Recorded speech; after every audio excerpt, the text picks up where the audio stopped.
Baruch atah Hashem Elokeinu melech haolam shechionu v'kiyomonu oil hazman hazeh. On a vu donc dans ces halachot 7 chapitres. Le premier c'était Chashivut Abracha, l'importance que revêt la bénédiction. On a vu dans un premier temps un extrait de la Gemara Masechet Baba Kama qui disait que celui qui veut devenir chassid, il doit obligatoirement tous les devoirs relatifs aux brachot. On a ensuite rapporté une autre Gemara dans la Gemara Masechet Menachot où on a dit qu'un homme a l'obligation chaque jour de prononcer 100 bénédictions. Ensuite, on a présenté un Mishnah Moura qui dit qu'en réalité, par jour, on dépasse même le quota des 100. Et le Mishnah Moura avait énoncé les différentes brachot que l'on fait dans la journée. Il a évidemment parlé des amidot, des 3 amidot qui sont composés déjà de 19 bénédictions.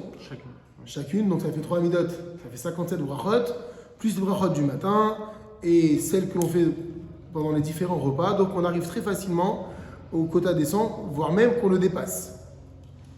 On avait également relevé le problème du Shabbat, où le Shabbat, il n'y a pas 19 bénédictions dans l'amida, mais il y en a 7. Alors c'est qu'il y a 4 amidot, donc on était à 28 brachot au lieu de 57, et qu'il fallait compléter les 100 brachot par la mitzvah des Bessamim, par exemple, des senteurs, ou bien, on avait dit toutes sortes de douceurs que l'on mange au Shabbat, et qui pourraient nous aider à parvenir au compte des 100 brachot.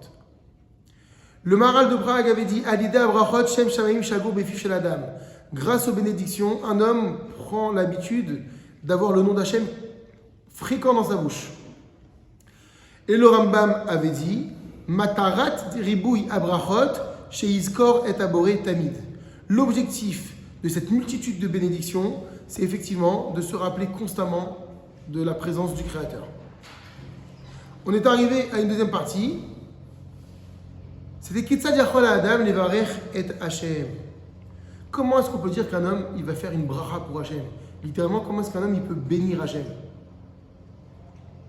Alors on avait mentionné essentiellement 2 maîtres, le Sefer HaChinuch dans un premier temps et le Nefesh HaChaim dans un second temps. Le Sefer HaChinuch avait dit Aberacha ena mashpia klal HaKadosh Baruch Hu. En réalité, évidemment, la bénédiction, la bracha, elle n'a aucun effet du tout, aucune incidence, aucune influence sur Hashem, puisqu'il est tout. Mais on a dit le but d'après le Sefer HaChinuch de la bracha, c'est l'horaire otanu, c'est de nous réveiller. Nous éveiller à la présence d'Hachem, mais surtout que grâce à la bracha, on fait descendre sur nous une abondance, une bracha. En fait, la bracha que l'on fait, elle fait descendre sur nous une bracha. Donc c'est en cela qu'elle est intéressante au sens propre du terme pour nous, mais évidemment pour HaKadosh Baruch Hu, il n'y a aucune incidence. Et le Nefesh HaChaim dit également Yesh livracha ashpa'a laolamot elyonim. Mis à part sur nous-mêmes, il y a quand même dans la récitation d'une bracha une incidence sur les mondes supérieurs. Effectivement, Hachem a créé d'autres univers, d'autres mondes, et quand on fait une bénédiction, on donne plus de vitalité à ces mondes-là, on les répare, parce qu'ils ont aussi besoin d'une réparation, on avait développé ça, et donc la bracha, elle a cet effet aussi. Donc tout homme que l'on est, tout être fait de chair et de sang, on a une incidence, une influence positive grâce à nos brachot, pas sur Hachem, mais sur nous et sur les mondes célestes. Troisième chapitre que nous avons vu, c'était Nusach HaBrachot. Nusach HaBrachot, c'était la formulation de la bracha. Comment est-ce qu'on formule une bénédiction? La Gemara dans Masechet Brachot avait dit qu'une bracha se compose de 3 éléments. Le premier, c'était Azkarat Shem Shamayim, la mention du nom de Dieu. Il faut qu'il y ait la mention du nom de Dieu à l'intérieur. Deuxièmement, il faut que ce soit Belachon Nochach.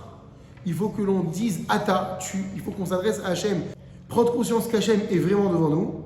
Et donc, ça va s'exprimer par le pronom personnel tu. Donc, ça, c'est le deuxième élément. Et troisième élément, Azkarat Malchut Hachem. Il faut mentionner dans la bénédiction la royauté d'Akadosh Baruch Hu. Donc, finalement, une bracha, c'est Baruch Ata Hachem Elokeinu Melech Haolam. Donc, source de bracha, tu es Hachem, le nom d'Hachem, notre Dieu, roi du monde. C'est ça la bracha. On avait rapporté les propos du Yalkut Yosef qui disait Im dilek Shem o Malchut Yarzor Vivarech. Si on a omis de dire le nom d'Hachem ou bien la notion de sa royauté, Melech, alors Yarzor Vivarech, il doit recommencer la bracha n'est pas valable. Mais maintenant, s'il a oublié de dire le mot Olam, donc il a dit source de bracha, tu es Hachem, notre Dieu, roi mais il n'a pas dit roi du monde, alors a posteriori, ça marche, la bracha est validée. On a vu dans le 4e chapitre, Kavana Ba'amirat Shem Hashem Uvivracha, l'importance d'avoir de la ferveur lorsque l'on fait la bracha. Qu'est-ce qu'on appelle avoir la ferveur? Alors le Shulchan Aruch, Rabbi Yosef Karo avait dit Yechaven Perush Kriyato Badnut. Concernant déjà le nom d'Hachem, on dit Adonai, mais ça s'écrit Yudke Vavke. Il y a le nom ineffable, le Yudke Vavke qu'on a pas dire, et il y a le nom que l'on lit. Alors il va falloir avoir deux kavanot. Lorsqu'on dit Adnut, Adonai, on peut le dire lorsqu'on étudie la Torah, c'est la Shon Adon, c'est un terme de seigneurie. Donc quand je vais dire le nom d'Hachem, Baruch Ata, et là je donne le nom d'Hachem, je dois penser qu'Hachem il est Adonakol, il est le maître de tout, il est le seigneur de tout. Et lorsque je le dis également, je dois aussi penser à ce qui est écrit, il y a marqué Yudke Vavke, c'est le nom que je n'ai pas le droit de prononcer, c'est le nom qu'on appelle ineffable. Alors là, à quoi je dois penser? Shehu Aya Oveveye, qu'il a été, qu'il est et qu'il sera. Donc Hachem il est éternel. Donc quelle est la kavana, la pensée de base que je dois avoir lorsque je récite une bénédiction? C'est Baruch Ata Hachem, source de bénédiction tu es. Hachem, ça veut dire maître de tout, qui a été, qui est et qui sera toujours. À chaque fois, je dois penser à ça. Ça, c'est Shulchan Aruch qui enseigne ça. Que faut-il penser lorsqu'on dit Elokeinu, Hachem, notre Dieu? Shihu Takif Ba'al HaYicholet ou Ba'al HaKochot Kulam. Kakadosh Baruch Hu, c'est lui qui est le puissant et qui englobe toutes les puissances. Il est le maître tout-puissant. Il y a ici deux explications ou deux interprétations essentielles à retenir. La bracha, dans la définition du mot bracha, ça veut dire Tosefet Tova, c'est un rajout de bonheur.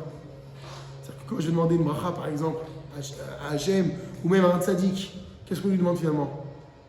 De m'accorder quelque chose de plus. Je veux la santé. J'ai entendu, je ne l'ai pas. Je demande à Kadosh Baruch Hu, Tosefet, de me rajouter donc du plus, du bonus. Donc la bracha, c'est à comprendre comme étant un bonus de la part d'Akadosh Baruch Hu.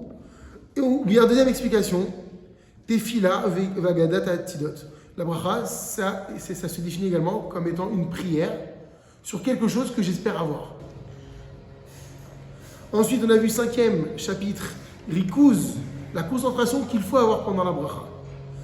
On avait mentionné un posek, un livre, les Otabera, qui disait En leafsik bedibour, qu'on n'a pas le droit de s'interrompre par la parole pendant qu'on récite la bénédiction, et qu'on ne doit y faire aucune activité ou même quelque chose de très léger pendant qu'on récite une bénédiction.